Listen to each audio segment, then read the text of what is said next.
You can't sugarcoat a conversation with somebody who needs to hear the truth about themselves, okay? Thank you, Spirit, for coming through like you always do. I feel like, somebody is resisting the truth about themselves, especially when you say something to them about the truth. Say, hey, no, maybe you shouldn't do this or maybe you shouldn't do that. That's wrong. When somebody tells you that, tell them that, they get offended, they get defensive. So now you got the person who's trying to tell you about yourself a little shook because of how you reacted to when they was telling you about your truth. You have to understand that people on the outside see what you don't see. Just like you see in them what they don't see in themselves. That is very true. Understand that. So when somebody coming to you and approaching you, especially somebody that's very close to you, dear to you, somebody that you can love, it could be a spouse, it could be family, it could be friends, but this is somebody that feel like they can be able to talk to you about yourself, to be able to tell you, hey, maybe you should fall back on this, maybe you should try this, but no, you get all excited, you get all upset, and you get like, well, why? It's like this, and like somebody's not taking your side, or like somebody owes you something here. And it's like you're just that one-sided energy who think everything should go your way, but in nobody else's way. It's like you see the wrong in everybody else, but you don't see the wrong in yourself and the things that you're doing.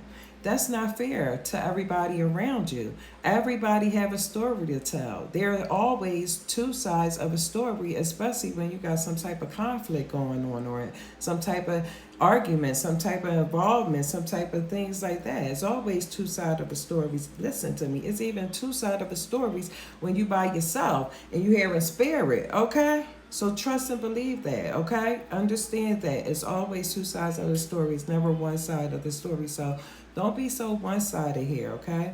And like I said, just because they get an attitude, that don't mean let them do wrong, because wrong is wrong. And you know wrong is wrong. You blatantly see that this person is wrong, in other words. And you have tried to go to them and let them know that they wrong, but because of the way they reacted the first time, it got you shook the next time. So the next time you went to them a little softer. No, see, you gotta be truthful and honest to them and let them know what they are doing is wrong. And also, you got to let them know how it is affecting you. And no matter how they react, at least you got it off your chest. At least you see the truth, in other words. Thank you, Spirit, for coming through like you always do. And you got to pay attention to how the people, how they treat the closest people to them. If they treat their closest and immediate people to them like that, how do you think they're going to treat you? So check yourself too. Make sure this is the right thing you want to do as well. You know what I mean? And if that don't mean back off of somebody, but still you got to correct they wrong. Because if they wrong all the way over here, over there, then they could be wrong with you. And you don't want that type of treatment to come off on you. You don't want nobody to sugarcoat it for you, do you? No, so you got to be honest to people. You got to let them know what they are doing is wrong and how it is affecting people around them. This is why. You got to say, this is why things ain't going for you this way. This is why you missed that opportunity. Or this is why you hit your toe on the door. You know what I mean? Whoever hit their toe on the door. You understand? Pay attention to things. And it's the little things that's in life that we need to pay attention, that we overlook, that we forgot to be grateful and thankful for. You know what I mean? It's the little things that mean the most in every situation. People think it's not. People think it's not that deep. People think it's not that big. It is. Just like when something goes wrong with you or something happened to you, you think it's that big of a deal to you, but then people around you think, oh, it ain't that deep. But you like, well, damn, it was to me. You just crushed my hopes up. Yes, you do that to others. You don't like that feeling, so don't do it to other people, in other words. Thank you, Spirit, for coming through like we always do. You got some shiesty energy in the collective. And it's family energy, family shiesty energy. Like, you guys got to bring it back. You have a family. A big billion gazillion family. You understand? You have all need to come together and fix it. Reunions, maybe some type of reunions need to take place or something. I don't know what type of reunions. It came to me. Maybe this resonates with one of your family members or somebody who was thinking about, hey, maybe we need to bring it back to the table. Yes, it's because our elders are gone, or our elders in our family are diminishing. So it's just like, well, wow, that's the foundation that kept us all together. All the other family members that's growing up now. You know what I mean? You got to bring the family back together. There's a lot of broken families out here. There's a lot of people that don't mind doing crazy things to their family.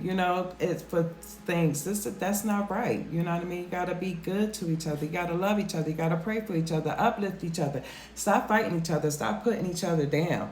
You know what I mean? You got more families that's enemies, then you got friends that's enemies. You know what I mean? And that's not right. That's not how it's supposed to be. If your family, or if your family member that's closest and dearest to you, or if your spouse can't come to you and tell you about yourself, something is wrong and it needs to be fixed. Okay, you need to realize that, hey, let me sit back and take accountability for the things that I did in this situation for you to even look at me like that. Maybe it's something in me that I didn't see that you do see. It's not your way all the time. Nobody's going to side with you all the time, especially when you get in situations where you need somebody to be on your side. Like the boy that cried wolf. Nobody going to be on your side. So make sure you change some things around. And like we said, this is somebody's inner child screaming at them, saying, hey, come and get me. You left me here, right here in this spooky, scary situation. This is why you can't let go of the past. This is why past still traumas you. You know what I mean? You still allow drama from the past to trauma you today. You got to let that go. You got to find a way to go to your inner child so you can heal, so you can get that baby out of that situation, because that's where you're stuck at. You know what I mean? And it's like time for people to hold themselves accountable for things. I'm sorry, it's nothing that you can do for them. You can continue to pray and pray and pray over them as much as you can. Just keep praying over them. Prayer is powerful, okay? But when the Most High Divine Creator makes his final call, that's his decision. It's nothing that we can do. But he's trying to get your attention. He's trying to let people know what they're doing, how they're doing things, how they're affecting people, hoping people will change their ways and things like that. A lot of people are changing their ways, but a lot of people still are stuck in the matrix, still stuck in their past, still stuck in their trauma. You have to forgive so you can learn how to love again. You know what I mean? Remember what I said? The love is always there. It never goes anywhere. So forgive people so that you can move on from the trauma and the drama. That is what keeps you stuck. Those type of things is what blocks your blessings and your abundance and things. Holding grudges, being angry, being mad, being resentful, being hurtful and things like that. And when you say something and you say, maybe I shouldn't have said that, or maybe I shouldn't have said that. No, you should have said it, because that's how Spirit wanted you to say it. This is how Spirit wants you to speak to people, because that's how they understand it. You understand? And stop thinking that everything is about you, because somebody else is going through the same thing in a different way. Please understand that, okay? So whoever feel targeted or however you feel like that, that's on you. Get yourself out of that feeling. Take heed. Take what resonates to the situation instead of the shitty end of the stick, which is your truth. Change your truth into something else. Now that you know what it is, that somebody sees something in you, but you are resisting it. You're not allowing them to come to you and say what they need to say to you, because you got the guard up, or you get mad because you feel like they're not on your side. They are always on your side, and they want to see the best in you. This is why they try to come to you and talk to you about who you are and what you're doing to people. But you can't keep saying, you can't tell me nothing about me. Get out of that. Get out of that situation, because if you around this person 24/7, they should be able to tell you something about you, because you got to learn from people sometimes, okay? Each one teach one, and that includes children, spouses, uncles, cousins, family members, friends, all of that. This is why you have relationships. relationships, and certain people have roles in your life. Pay attention to the roles as these people have in your life. If you could tell somebody about themselves, they should be able to tell you about you. Love and light. Namaste. Happy day. Mwah.